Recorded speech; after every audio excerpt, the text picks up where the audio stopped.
오늘 하나님 말씀 제목은 성령 충만한 삶입니다. 여러분, 우리 성령 하나님은, 우리 하나님은 능력의 하나님이십니다. 우리가 기도할 때 응답하시고 연약할 때 우리를 도우시며 때때로는 막혀있는 문제를 해결해 주시는 분이신 것이죠. 그렇게 우리는 삶의 자리에서 기도를 통해 응답을 받고 하나님의 살아계심을 경험하게 되는 것입니다. 그리고 우리는 이것을 바로 성령 충만한 삶이라고 말하게 되는 것이죠. 이것은 아주 훌륭한 신앙관입니다. 그러나 여러분, 성령 충만하다라는 것이 과연 여기까지만인 것일까요? 아니면 그 다음에 무엇이 있을까요? 흥미로운 것은 오늘 본문에 성령 충만이라는 표현이 직접 나오지는 않는다는 것입니다. 대신 바울은 오늘 성령을 따라 행하라 라고 말하고 있고요, 이어서 성령의 9가지 열매를 우리에게 보여주고 있는 것이지요. 그렇다면 성령을 따라 살아가는 것과 성령의 열매는, 그리고 성령 충만은 어떤 관계가 있는 것일까요? 오늘 본문을 통해서 성령이 말하는 성령 충만한 삶이 무엇이 있는지 우리 함께 살펴보도록 하겠습니다. 우리 먼저 16절을 한번 같이 읽어볼까요? 본문 16절입니다. 시작. 내가 이르노니 너희는 성령을 쫓아 행하라. 그리하면 육체의 욕심을 이루지 아니하리라. 아멘. 여러분, 하나님은 우리의 어떤 분이십니까? 하나님은 우리 인생의 주인이 되시는 것입니다. 그래서 우리는 하나님을 뭐라고 부르죠? 주님이라고 부르는 것이죠. 여러분, 성령님 역시 마찬가지입니다. 성령님, 우리 안에 내주하신 성령 하나님도 우리의 삶의 주인 되시는, 우리의 주님 되시는 것이죠. 여러분, 주인이, 기업의 주인 하면 CEO이자 사장이죠. 기업의 주인이 자기 기업을 자기 원하는 뜻대로 관리하기를 원하잖아요. 자기 원하는 뜻대로 관리하길 원해서 제도도 만들고 체계도 만들어 나가게 되죠. 그 기업의 CEO의 리더십, 뜻에 따라서 체계가 정비되고 일이 이루어져 가기 시작하면 그것은 어떻게 되는 것입니까? 그 기업의 주인의 실력과 위력과 능력이 나타나게 되는 것입니다. 마찬가지입니다. 우리가 성령의 뜻에 따라 행할 때, 성령님이 우리 인생의 주인 되신다면 그분의 뜻에 따라 행할 때에 거기에는 성령의 통치가, 그분의 뜻이 충만하게 나타나게 되는 것이고요, 그리고 성령님이 통치가 충만히 이루어지는 곳에는 그 뜻을 이루시기 위한 성령님의 능력도 충만하게 나타날 수밖에 없는 것이죠. 그래서 바로 오늘 본문에서 우리의 주인이신 성령님, 이 성령님을 따라 행하라 라고 우리에게 말씀하고 있는 것입니다. 여기서 여러분, 행한다라는 것은요, 딱 한 번 행하고 말아라 이런 뜻이 아닙니다. 어떤 특별한 체험이나 결정을 이야기하는 게 아니죠. 매일의 삶 속에서 성령님의 뜻을 따라서 성령님을 주인 삼아서 성령님이 원하신 그 뜻대로 날마다 계속해서 그 길을 걸어 나가라 라고 지금 바울은 말하고 있는 것입니다. 여러분, 우리가 성령님의 뜻에 따라 살아가다 보면 현실의 문제를 만날 때가 있습니다. 옳은 길을 가려고 하는데 문이 잘 열리지가 않습니다. 사랑을 하려고 했는데 관계가 쉽게 풀리지 않을 때도 있습니다. 맡겨진 일을 감당하려고 해도 내 힘이 부족하게 느껴질 때가 있는 것이죠. 그러나 바로 그때가, 우리의 힘이 역부족이라고 느낄 때가, 바로 하나님의 뜻을 구하면 나아가는 그때가 바로 성령님의 능력이 나타나기 시작하는 그 지점인 것입니다. 성령님께서 이끄시는 길을 계속 걸어갈 수 있도록 막힌 것을 열어주시고 필요한 지혜와 힘을 공급해 주시고 우리를 도울 사랑과 환경을 붙여주시는 것인 것입니다. 이것이 바로 성령님의 응답이자 나타나는 능력인 것이죠. 이처럼 응답과 능력은 성령님의 통치와 따로 떨어져 있는 것이 아닌 것입니다. 응답과 능력이란 성령님께서 자신의 뜻을 이루시는 과정 가운데 나타나는 역사가 되는 것이죠. 여러분, 우리가 절박할 때는 우리가 살려달라고 기도합니다. 간절히 바라는 것이 있다면 그것도 숨기지 말고 하나님께 아뢰야 돼요? 아뢰지 말아야 돼요? 아뢰야 하는 것이죠. 막힌 길을 열어주시고 병든 몸을 고쳐주시고 무너진 관계와 형편을 회복해달라고 구하는 것은 옳은 기도입니다. 오히려 주님의 능력을 온전히 신뢰하는 온전한 믿음인 것이죠. 그러나 우리가 그 기도 가운데서도 우리가 놓지 말아야 할 것은 무엇인가요? 주님의 능력을 온전히 신뢰한다면 그 일의 결과를 내시는 주님의 선하신 뜻도 우리가 온전히 신뢰할 수 있어야 한다는 것이죠. 그러므로 우리는 이렇게 기도해야 할 줄로 믿습니다. 주님, 저는 이것을 원합니다. 이 문제가 해결되기를 간절히 원합니다. 그리고 이 이 막힌 길을 열어주시고 필요한 일을 더하여 주옵소서. 그러나 저의 뜻보다도 주님의 뜻이 크시오니 주님께서 선하신 길로 인도하여 주옵소서. 이 모든 일을 통하여 성령님의 뜻이 통치가 세상 가운데 이루어지기를 원합니다. 우리의 기도는 이렇게 되어야 하는 것입니다. 사랑하는 여러분, 성령님의 뜻에 따라가는 삶에는요, 성령님의 통치가 충만히 나타날 것입니다. 그리고 성령님의 통치가 충만한 곳에는 우리가 걸어 나가잖아요. 뜻대로 살아가려 하는데 막히죠. 근데 뜻대로 살아가려고 하는데 우리의 주인 되신 분께서 우리에게 힘을 더하여 주시지 않겠습니까? 응답의 역사를 열어주시지 않겠습니까?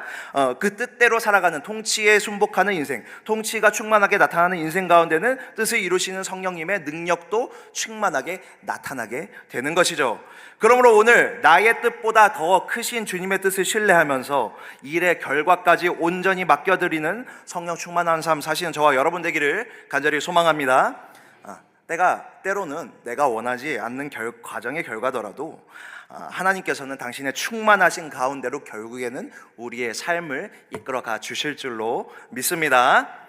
두 번째로, 우리가 성령님 뜻대로 살아가겠다고 다짐하는 건 좋아요. 그러나 때로는 그것이 다짐하며 나아갈 때에 거룩한 열심, 나의 열심을 앞세우다 보면 때로는 그것이 오히려 성령님의 통치를 거스르게 되기도 한다는 것을 우리는 잊지 말아야 한다는 것입니다.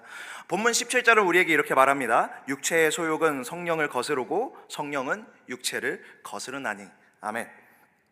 우리는 육체라고 하면 흔히 술 취하고 방탕하게 살아가는 모습만을 생각합니다. 그러나 19절부터 21절을 보면 육체의 일에는 음행과 술 취함만 있는 것이 아닌 것이죠. 원수 맺는 것과 분쟁과 시기와 분냉과 당짓는 것과 분열도 육체의 일인 것입니다. 그러므로 우리가 겉으로 단정하게 살아가고 교회 봉사 열심히 하고 성경의 명령을 지키려 살아가는 것도 중요하지만 그만큼 중요한 것 또한 무엇이에요?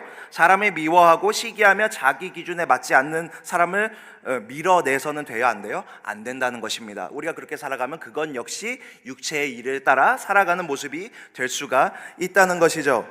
그래서 바로 오늘 본문 18절에서 성령의 인도를 받는 삶과 율법 아래에 있는 삶을 대조하고 있는 것입니다.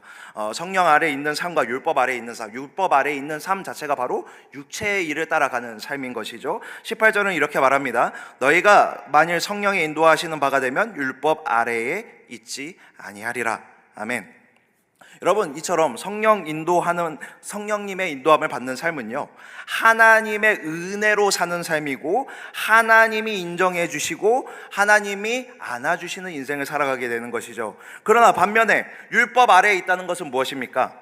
그리스도의 은혜가 아니라 율법을 지키는 나의 열심과 나의 행위로서 하나님 앞에 내가 인정받으려고, 의롭게 여겨지려고 나아가는 인생인 것입니다. 그러므로 문제는 열심 자체가 아닌 것이에요. 그 열심이 복음 안에 있는 것이냐, 아니면 자기의 의를 내가 높아지기 위해 사용되어지는 것이냐, 내가 나의 스스로의 뿌듯함을 이루기 위한 것이냐, 그 차이인 것이죠. 열심히 복음 안에 머무르지 못하면 원래 선한 것들도 어떻게 돼요? 변질되게 되고 마는 것이에요. 선한 것들인데 선한 것을 행하고 있는데도 그것이 변질되는 거예요. 우리가 복음 안에 있지 못한다면요. 자신의 일을 성실히 감당한 것이 그것이 좋은 거잖아요. 여러분, 섬기고 봉사하고 희생하는 것들 좋은 겁니까? 나쁜 겁니까? 아주 좋은 거죠. 근데 그 좋은 것들을 가지고 그것을 이뤄내는데 그것이 기준이 돼서 상대적으로 내가 우월해지길 원한다면, 남을 평가하는 기준이 된다면은 그것은 악한 길로 갈 수도 있게 된다는 것이죠.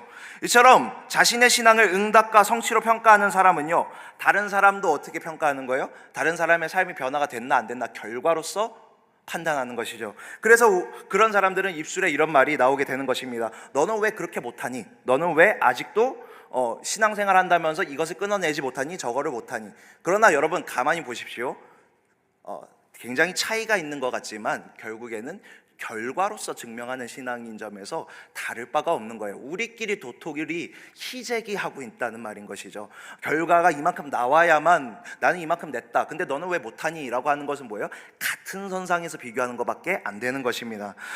여러분, 우리는 물론 죄와 중독에서 벗어나야 합니다. 죄와 끝까지 싸워야 하는 것입니다. 그러나 우리는 동시에 우리에게 그런 열심을 가지고 나아가는 우리는 동시에 우리 스스로에게 이렇게 물어봐야 하는 것이에요. 우리는 과연 연약한 지체를 사랑하지 못하고 오래 참지 못하면서 쉽게 판단하고 포기하면서 과연 우리는 저 사람들에게 그런 술 취하고 방탕한 삶을 살아가는 것을 정죄해야 할 자격이 있는가?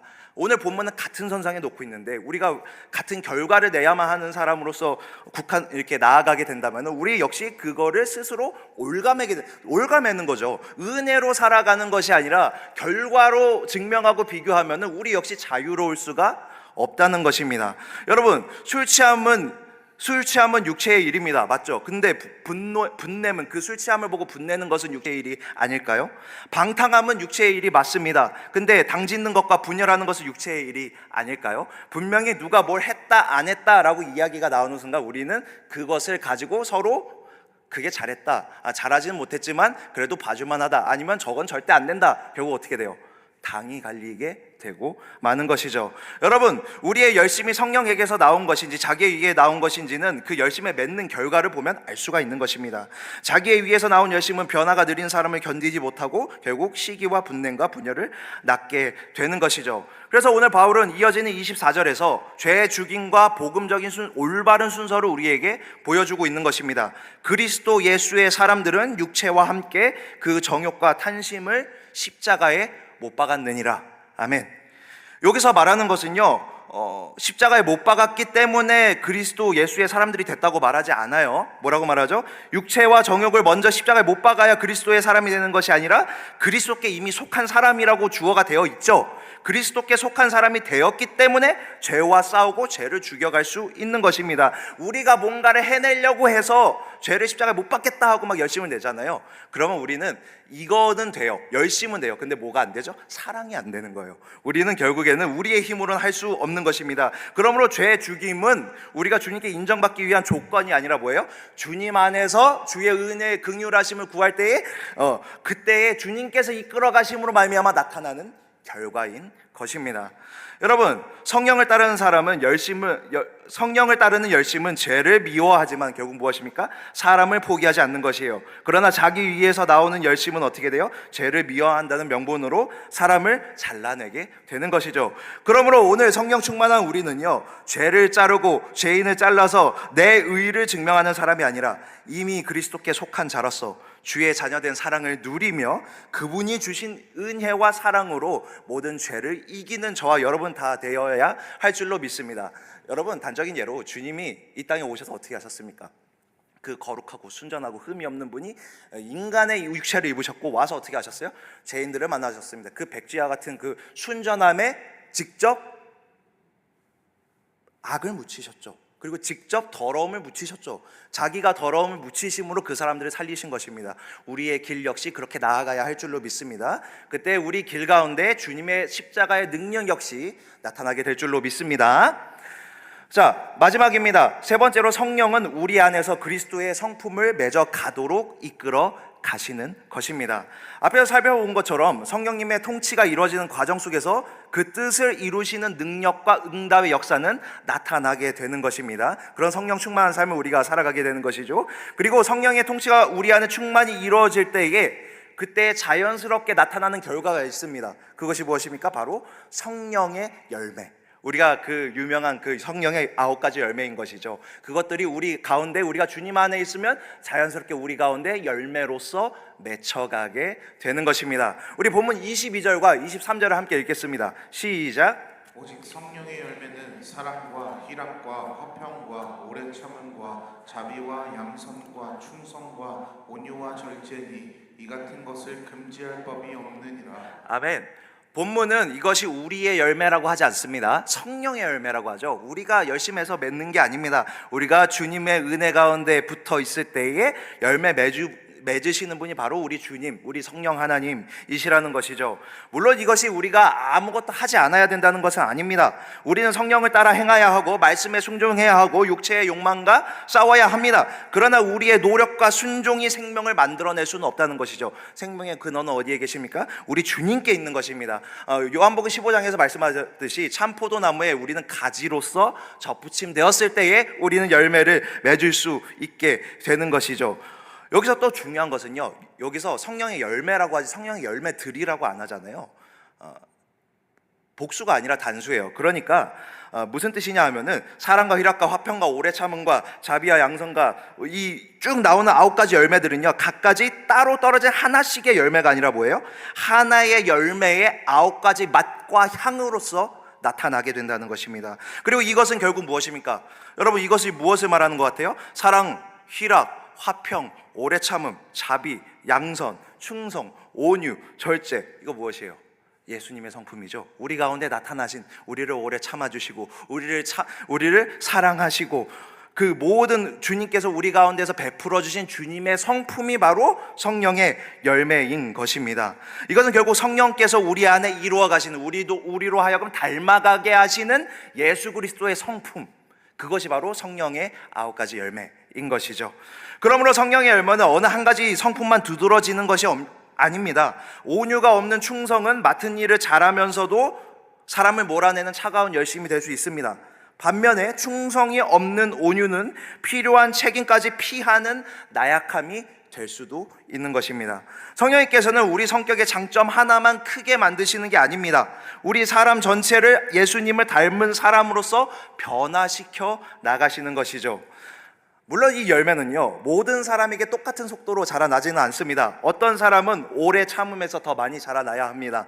어떤 사람은 절제에서 더 많이 변화되어야 합니다. 그러므로 열매의 크기와 자라는 속도로 우리는 서로를 비교하거나 판단해서는 안 되는 것이죠. 그러므로 열매의 크기와 어떤 걸로 자라는 속도로 비교하는 것이 아니라, 중요한 것은 우리 안에 그리스도의 생명이 있고 성령께서 실제로 그 열매를 자라게 해 가시고 계신다는 것이죠. 그리고 그 자라게 하시는 주님을 바라보는 우리 가운데 그것을 바라는, 우리가 부족하지만 세상은 그렇잖아요. 잘하는 것은 계속 잘하게 하고 못하는 것은 가리잖아요. 그게 아니고 우리가 연약하고 그런 성품이 자라지 않지만은 주님 안에서 내가 주님을 닮아가기를 원합니다 라는 갈망이 이 가운데 있어야만 한다는 것입니다. 우리 로마서 5장 5절을 한번 읽어볼까요? 로마서 5장 5절입니다. 시작. 소망이 부끄럽게 아니함은 우리에게 주신 성령으로 말미암아 하나님의 사랑이 우리 마음에 부음과 됨이니. 아멘. 성령께서는 우리에게 더 사랑해야 한다, 더 참아야 한다, 더 온유해야 한다 명령만 반복하시는 분이 아닙니다. 그러면 그 명령을 우리가 따르는데, 순종하는데 이걸 따르지 않으면 벌 받을 것 같으니까, 반대로 지키면 복을 주실 것 같으니까, 이것은 뭐예요?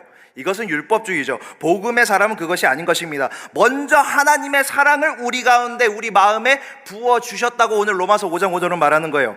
예수 그리스도께서 나를 어떻게 사랑하셨고 자격 없는 나를 어떻게 받아주셨으며 나를 위하여 어떻게 자신을 내어주셨는지를 마음으로 먼저 깨달아 알게 하시고, 지켜지지 않던 것이 지켜질 수 있도록 그분의 충만한 사랑과 은혜를 먼저 깨달아 알게 해주시고 우리의 동기 자체를 바꿔 나가시는 것, 그것이 바로 성령의 방법, 복음의 방법인 것이죠. 여러분, 예를 들어 팀 켈러 목사님이라는 분이 계십니다. 아주 복음주의에서 유명한 목사님인데요, 이분이 어느 날 맥도날드에 들어갔는데 주문받는 직원이 외국인 노동자였다고 해요. 그러니까 영어가 익숙하지 않았겠죠. 그래서 영어가 익숙하지 않으니까 주문을 제대로 못 받으니까 점점 줄이 길어졌다고 합니다. 그래서 이 목사님도 바빠 죽겠으니까, 왜냐하면 이 정도 되는 스타 목사님은 스케줄이 엄청 빡빡하게 있을 거 아니에요. 그러니까 마음에 짜증이 막 올라왔나 봐요. 그러다가 문득 드는 생각이, 성경에 레이기에 나그네를 사랑하라고 말씀하셨는데 이 말씀이 생각났다고 합니다. 그래서 그 말씀이 생각나고 나니까 처음에는 자신이 그날 설교해야 하는데 이 직원을 무시하면, 이 나그네를 무시하면 하나님께서 이 설교 가운데 능력을 더해 주시지 않겠구나 라는 싶은 생각이 들었어요. 그런데 여러분 잘 생각해 보시죠. 이건 뭐예요? 이렇게 안 하면 하나님이 내 능력을 나타내 주지 않겠구나, 복을 주시지 않겠구나. 뭐예요? 마음은 내키지 않는데 하나님이 명령하시니까 어쩔 수 없이 억지로 지켜야 하는 거죠. 이것이 바로 율법주의적인 것입니다. 여전히 자기 중심에는 자기 설교에 대한 자기 유익, 자기 중심성, 내가 이익을 보기에, 내가 앞에서 잘 말하기 위해, 능력 있는 설교자가 되기 위해서 저 사람을 사랑하는 마음이 내키진 않지만 사랑하겠다라는 것이죠. 그런데 그때 문득 또 한 가지 생각이 떠올랐대요. 예수님께서 자신을 위하여 하늘의 영광을 버리고 이 땅에 친히 나를 위해서 먼저 나그네로서 와 주셨다는 사실이 기억나게 하셨다는 것입니다. 주님께서 환영받지 못하고 멸시와 거절을 당하시면서도 자격 없는 자신을 받아주셨다는 사실이 이 마음 가운데 떠오르게 됐다는 거예요. 그러니까 어떻게 돼요? 지킬 수 없는데 억지로 지키는 것이 아니라 마음이 바뀌어져 버리게 됐다는 것입니다. 그 직원을 바라보는 시선이 바뀌어지게 됐다는 것입니다. 억지로 친절한 척하는 것이 아닙니다. 자신을 위해 나그네 되신 그리스도의 사랑이 이 마음을 녹이게 되자 그 사람이 불편한 직원이 아니라 진정으로 주님을 따라 나도 이 사람을 사랑해야겠구나, 사랑의 마음으로 그 팀 켈러 목사님의 마음을 바꿔가 주셨다는 것이죠. 사랑하는 여러분, 그렇습니다. 이것이 성령님께서 하나님의 사랑을 우리 마음에 부으시고 열매를 맺게 하시는 방법인 것이죠. 복음은 사랑받기 위해 억지로 사랑하게 하는 것이 아니라 이미 받은 그리스도의 사랑으로 그것들을 순간순간 깨닫게 하시며, 관계 가운데 깨닫게 하시며, 시간 가운데 깨닫게 하시며, 모든 날들, 모든 순간, 모든 관계 가운데 예수 그리스도만이 생각나게 하시며, 그분의 은혜와 긍휼을 생각나게 하시며, 우리 역시 그것으로 말미암아 마음이 움직여서 우리도 자발적으로 은혜와 긍휼로서 저 사람과 관계와 시간들을 대할 수 있도록 바꿔가신다는 것입니다. 성령 충만한 삶은요, 이처럼 성령의 통치 아래 그분의 뜻을 따라가며 그리스도의 사랑 안에서 그리스도의 성품을 닮아가는, 열매 맺는 인생을 살아가게 되는 것이죠. 그러면 사랑하는 여러분, 성령님의 통치가 우리 안에 충만히 이루어져 사랑과 희락과 화평과 오래 참음의 아름다운 열매가 맺히는 저와 여러분 되기를 간절히 소망합니다. 말씀을 맺겠습니다. 오늘 말씀을 들으면서 내 안에 성령의 열매가 너무 부족하다고 느낄 수가 있습니다. 사랑하지 못하고 오래 참지 못하고 여전히 내 뜻과 욕망을 따라가는 자신의 모습을 볼 수도 있을 것입니다. 그러나 여러분, 낙심하지 마십시오. 열매를 맺는 성령의 근원은 어디에 있어요? 우리에게 있지 않은 것입니다. 예수 그리스도 안에 생명이 있고 그분 안에 우리의 소망이 있는 것이죠. 그러므로 우리의 뜻과 기도를 성령님의 통치 아래 맡기고 오늘도 성령님께서 이끄시는 길을 따라가는 저와 여러분 되기를 간절히 소망합니다. 여러분, 구할 때에 구하기도 이전에 억지로 이 말씀이 생각났으니까 지키려고 하지 마시고 그 사람과 그 관계와 그 시간 속에서 먼저 예수 그리스도를 생각나게 해주십시오. 날마다 기도하는 저와 여러분 되기를 간절히 소망합니다. 그리고 그 사람이 용서가 안 될 때에, 그 사람이 그 문제가 너무나 막막하게 느낄 때, 우리 주님께서는 나를 위해서 어떻게 하셨을까라고 생각하는 저와 여러분 되기를 간절히 소망합니다. 그러므로 충만한 삶, 성령이 충만한 삶은 뭐예요? 날마다 성령님께서 우리로 하여금 예수 그리스도를 바라보게 하는 인생인 거예요. 그러므로 말미암아 예수 그리스도를 바라봄으로 예수 그리스도의 성품을, 마음을 닮아가는 인생인 것입니다. 우리 삶 가운데 충만히 예수 그리스도께서 드러나시는 것입니다. 날마다 주님을 바라보시길 바랍니다. 이 예수를 바라보시길 바랍니다. 예수께서 여러분을 열매 맺게 하실 줄로 믿습니다. 우리 찬양하고 함께 기도하겠습니다.